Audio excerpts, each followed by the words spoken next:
if you want to become successful, you have to become immune to cringe. This is a big thing that I have trained myself to do in the past 3 years. Like, just being so okay with being perceived in the worst way possible by literally everyone else in the world, and just learning to be okay with that, learning to be at peace with being perceived as absolutely insane, because that is the only way you're gonna grind through that phase of being cringe and not having the results to back up whatever you're doing. Because I think everybody wants to start content creation, everybody wants to run their own business, everybody wants to become famous, whatever the fuck it is, right? This ambitious goal, you're always going to have like a multi-year grind phase before you really make it and reap every single one of the rewards that you're really looking for in that dream, right? For example, becoming rich. If you are starting from absolute zero in an entrepreneurial journey, you're not going to reap the rewards like until years from now. I think I'm still on that path where I haven't reaped the primary rewards of my entrepreneurial development. And I've been making content for 4 years, but I started learning about, I guess, entrepreneurship maybe like a year and a half ago. So I think I still have another year and a half until I hit my entrepreneurial like flow and I start like really bringing in the big money, where people like bringing in the fucking fuck you money. Not that I'm making terrible money right now, but like, you know what I mean?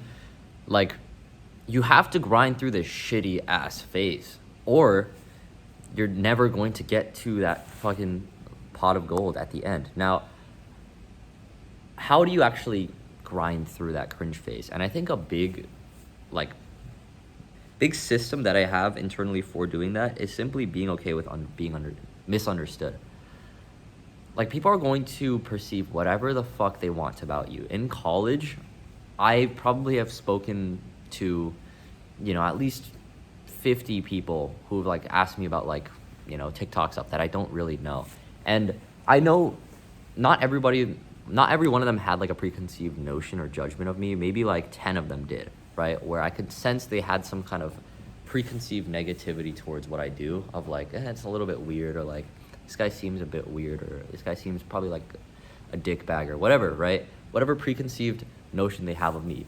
You literally have to train your brain to be okay with people like thinking those things about you. Now, how do you actually do that? How do you train your brain to, be able to handle that kind of negative stimulus every single day? And I thought of 2 methods that I have done in the past. The first one is simply not plugging into the fucking NPC normie ass information, honestly. Like, think about what kind of content do you consume every single day, and then who do you surround yourself with? Because whatever you feed your ears and your brain is pretty much how you're going to think. Like, think about everything from your speech patterns to your belief systems. They're largely shaped by who you grew up around, and your current belief systems, especially on like topical things like, say, fucking current events or whatever, are largely shaped on what information you consume on a day-to-day, right? Whatever you're consuming your information on, like a YouTuber or streamers or Twitter, like fucking New York Times, like wherever you get your news from. It basically shapes your identity as a human being. So I think you need a phase of stepping back and being like, okay, well, how do I want to think? Or if you don't know how you want to think, because that's often hard, right? You don't know what belief systems you want. Simply, what is your life picture? What do you want your life picture to look like? And name it not in the context of how will I create it from what I have right now, right? Like, how will I turn my college major into something that fits into this life picture? Because odds are, whatever you're doing right now will not fucking fit into what you want to do in the future. For example, I'm really good at content creation, and I've made like a bulk of my money, in fact, all of my money in the past 4 years of my life through making either TikTok or Instagram Reel videos. That is it. That is all I've made my money from, nothing else. And I know for a fact I'm going to move on from like making my money from that in the future. I want to get into software business. I want to get into the startup game where I'm actually building direct-to-consumer products. I have no skill set in that right now, but that's where I want to go. So maybe it'll take another 4 years of like completely restarting this journey. But if that's where the life picture I want is headed towards, then I need to let go of whatever fucking thing I'm doing right now and like relearn and start from scratch again. You know what I mean? So a more practical application of this is like, oh, what about my college classes? What about my college degree? What about my job? Whatever. Like, how is that going to fit into the ideal life picture? Maybe it won't. And that's okay. Like, maybe whatever major you're studying for right now, you only chose because your parents told you to, right? That was me. I went into business in college. I started studying in the business school at Boston College because my parents told me business is a good major. And I always wanted to do fucking art, bro. I would have loved to like pursue being an actor or creating some sort of visual art or like building things, right? And that's always been my core desire since I was little. I was just like tinkering away with Legos and shit, right? But I chose this shitty career path, and I spent a whole 2 years now in college in classes like this. Yes, there's a fucking sunk cost, but that doesn't mean you're gonna spend the rest of your life doing that just because you have a sunk cost and you feel like you're too late. You're not too late. Most people hit their like career, artistic prime, whatever prime in their purpose in their 40s, 50s, right? So I'm 20 right now. I think I have another 2 decades to just fuck around and learn and explore and really get to know myself and master myself before I ever actually do that big project I think that's gonna really change the world. So all that to say, it's okay to be insane and like really chase what you want to do once you have exactly what you want from your life picture. Maybe it's a 10K month, maybe it's running a business, maybe it's becoming a great dad, maybe it's, you know, becoming a really famous content creator, maybe it's just having a lot of fun every day. Look for people who actually do that in their life, not the people that you are already comfortable and familiar with listening to. If it's on YouTube, literally just search up on YouTube people who've already done what you do, or just search up like how to do XYZ that you want. You're going to find guides on that, right? Here's another like more niche example that I found that really jump-started my self-developmental journey like 2 years ago was, how do I like stop surrounding myself with people that bring me down? And it was like really weird and niche, but that was something I really wanted to like not be controlled by my environment and not be completely swayed by the friends I surrounded myself with and actually find my unique sense of self. And I searched that up on YouTube. I found this YouTuber named Hamza.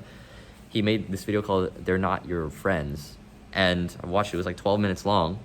Then I binged watched like a bunch of other people like Iman Ghazi. I got down the entrepreneurship rabbit hole. I didn't know what entrepreneurship was back then. We find these things on the journey of simply chasing after a desire and not shutting that down by, you know, staying within whatever information comfort bubble that we have right now. Surround yourself in the information bubble that you actually want from people who know how to have the life that you actually want, and tune in and literally essentially brainwash yourself into thinking like that, because you only have one life. You're not going to waste it, you know, consuming information and guides and how-tos and life advice from people who don't have the life you want. And this goes for like listening to your parents too, right? Do your like, oh, my dad wants me to, you know, like go get a traditional 9-to-5. My mom wants me to get a traditional 9-to-5 and like get career safety before I ever pursue my own thing. And it's like, do your parents do what you want? Because my parents don't. My parents are both accountants. They do like decently well for themselves, and they're great role models as people. I think they're such kind-hearted people, and I aspire to be like them as kind-hearted people. But in the career path, fuck no. They were like, you know, my dad was making peak like 6 figures by the time he was like 30. And yes, he was an immigrant, right? So like hats off to him, respect to his discipline. But that doesn't mean I need to take his career advice on how the world works today. He's like 50 something. You know what I mean? So like, you probably understand the opportunities in this world better than your parents do. So you can take their general principles of advice, right? The general principles of like life discipline, of life philosophy, of being a good person. But like in terms of actual career hard skills, who the fuck do you want to listen to? Somebody who actually has the dream life that you want, or somebody who just you kind of are comfortable listening to? So don't only listen to and only like exclusively listen to the people who you are already comfortable listening to, but don't actually have the information and the guides to get to the life you want. Now, the second thing that I like to do, it's kind of related to that, but it's another form of brainwashing myself to be a little bit more insane.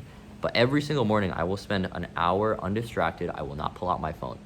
And this relates back to the first part, but you need an actual like action plan every single day to maintain in this kind of crazy headspace. If you want to consistently be locked in, if you want to consistently have the discipline to keep grinding, if you want to consistently have the self-belief and mindset and motivation to keep going, because most people go after, I don't know, like a week, I tried this little thing that I wanted to try for a week, guess it doesn't fucking work, guess I'm not cut out for it, guess I don't have the discipline, guess I'm not inherently the type of person that can achieve whatever success, dream. These guys probably got lucky. We find all these copes, but then we don't actually do the actions that are necessary in order to train our brains to think like these people.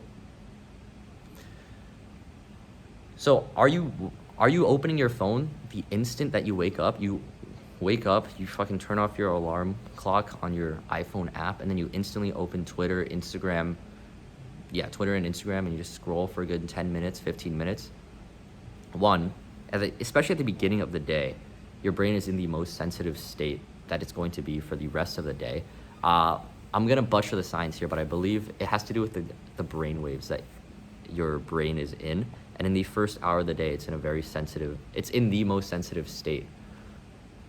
Like, I think like cortisol levels are higher, whatever. I'm not going to get into the science, but it's a very sensitive state, and how you set up that first hour of your day is how you're going to play out the rest of the day. So if you don't want to be an anxious, insecure, unkind, angry motherfucker for every single rest of the 17 hours or 15 hours that you're going to be awake after that first hour, don't start your day off like a fucking NPC angry prick like idiot dopamine junkie would. It's so simple. And it's simple once you get into the habit of it, but it's going to be so uncomfortable to not check your phone in the first hour of the day, because how many years do you think you've lived in that cycle? I lived from the instant that I got a phone, which was about, I think, 8th grade. From 8th grade to my freshman year of high school, that is a good 5-6 year span, about 6 year span, that I would wake up and instantly check my phone.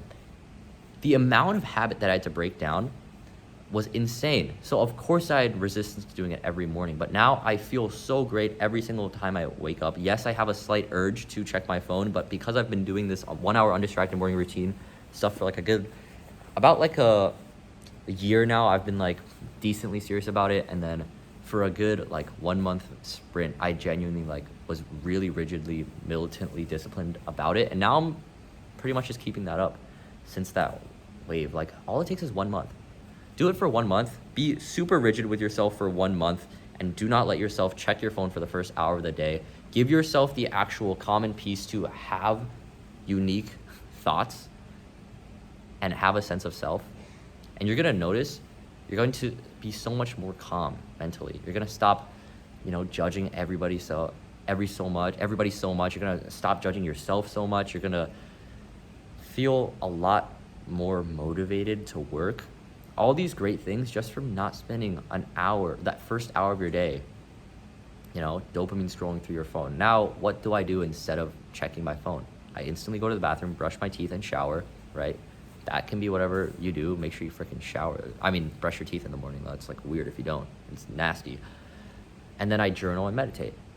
Oh, I don't know how to journal and meditate. On journaling, I just brain dump onto a piece of paper, I write, and then when I meditate, I pretty much just sit there, focus on my breath, or I just sit there, think about dying, and remind myself that I'm gonna die. Whatever mental process it takes to get me into a present state of mind. I know this is condensing a lot of meditation and mental health practices into this condensed section, but maybe it can be as simple as just a low stimulus thing like taking a walk for 10 minutes.